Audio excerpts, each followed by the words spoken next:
شرمیلا فاروقی صاحبہ اس پہ سوال کرنا چاہ رہے ہیں؟ جی سر، میں آغا رفیع اللہ صاحب کی کوشچن پہ سوال کرنا چاہتی ہوں. سر، بات ہو رہی ہے ڈیلیز ان گیونگ جسٹس اور کیسز میں جو ڈیلیز آتے ہیں. منسٹر صاحب کا جو ریٹن جواب ہے اس میں انہوں نے بتایا ہے کہ the federal government has constituted 3 task forces to review civil criminal and NAB laws. پھر وہ یہ بھی کہہ رہے ہیں کہ پرائم منسٹر نے ایک اور لیگل ریفارمز کمیٹی بنائی ہے. سر، یہ کمیٹیز میں جانے کا مطلب یہ ہے کہ معاملے کو رفع دفع کر دیں، کیونکہ ہمارا جو فارمل جسٹس سسٹم ہے that has not been able to come to the mark. لوگوں کے اعتماد پہ نہیں اتر سکا کہ وہ لوگوں کو فوری جسٹس پرووائڈ کریں. تو ایک انفارمل جسٹس سسٹم جو ہے وہ پیدا ہو گیا ہے جسے ہم جرگا سسٹم کہتے ہیں. منسٹر آپ مجھے بتا سکیں گے یہ جو انلیگل جسٹس سسٹم ہے وچ از جرگا سسٹم، اس کے خاتمے کے لیے حکومت کیا اقدامات اٹھا رہی ہے؟ اور دوسری چیز یہ ہے سر کہ یہ جوڈیشل ریفارمز اور یہ کیس مانیٹرنگ اور یہ تمام چیزیں ADR یہ ایک جنرک سا جواب ہے. اس کے علاوہ کیا ایسا کام حکومت نے کیا ہے کہ واقعتاً ہمیں یہ پتہ چلے کہ لوگوں کے جو مقدمات ہیں نمٹائے جا رہے ہیں؟ میرا اپنا مقدمہ 18 سال سے چل رہا ہے. میرے والد صاحب کا انتقال ہو گیا، اب میں وہ مقدمہ چلا رہی ہوں.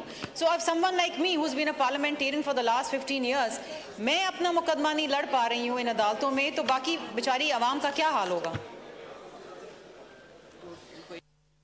منسٹر لا. بہت اچھی بات کی MNA صاحبہ نے.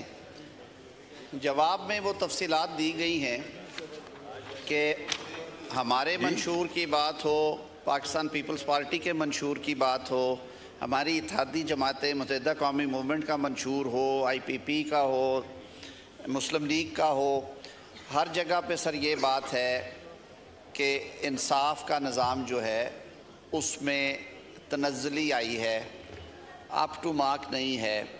ہمارے ڈیلیز بہت ہیں، وقت پہ انصاف نہیں ملتا، مہنگا انصاف ہے. تو قانون سازی ایسی چیز ہے جو آپ ایریاز آئیڈینٹیفائی کرتے ہیں، پہلے تھوڑا سا ہاؤس کیپنگ کر کے کچھ بنیادی ڈھانچہ بنا کے ایک شکل اس کو دے کے تو پھر حکومت آپ کے سامنے لے کے آتی ہے. اس سلسلے میں جس کا ذکر آپ نے کیا، فوجداری قوانین جو ہیں وہ کمپیٹنس ہے اس ایوان کی. جو ضابطہ دیوانی ہے اسلام آباد کیپٹل ٹیریٹری کی حد تک ہم کرتے ہیں، باقی جو چاروں صوبے ہیں وہ ضابطہ دیوانی CPC جسے ہم کہتے ہیں وہ اختیار ان کا ہے. CPC میں امینڈمنٹس پچھلے دور میں بھی ہوئی، ہماری حکومت میں اس سے پہلے بھی.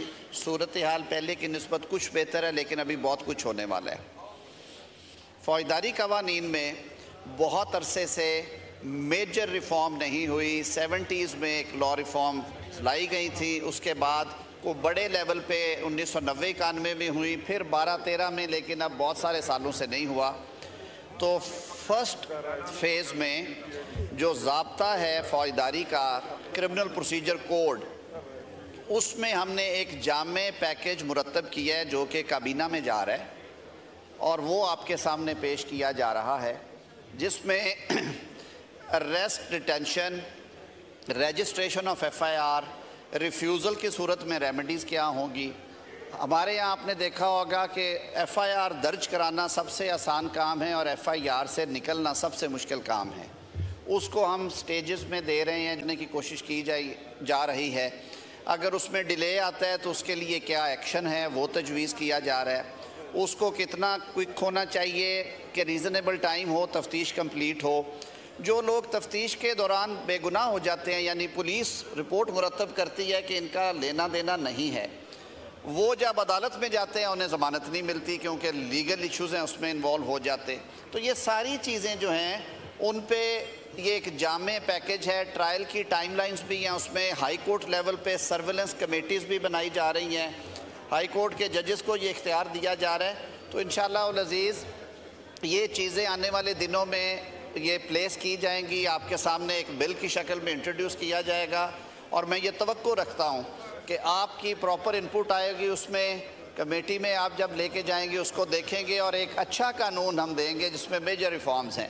سپیریئر کورٹس کی حد تک ایشوز اور زیادہ گھمبیر ہیں، وہاں پہ جو کیسز رکے ہوئے ہیں فوجداری اور دیوانی کیسز خاص طور پہ بری طرح متاثر ہیں ہائی کورٹس میں اور سپریم کورٹ میں. اور انہیں ہم نے میرے خیال میں خود بھی کچھ زیادہ مصروف کر رکھا ہے، جو ہم ہر طرح کی درخواستیں جو ہیں وہ انہی عدالتوں میں جا رہی ہیں، جس کی وجہ سے جو وقت عام مقدمات کو دیا جانا چاہیے شاید وہ نہیں دیا جا رہا۔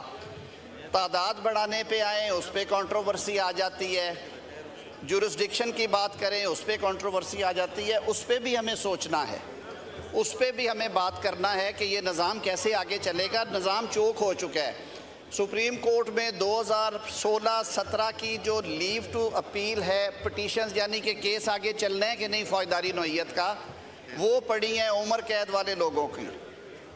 عمر قید ریمیشنز ڈال کے 16 سال 17 سال میں ختم ہو جاتی ہے۔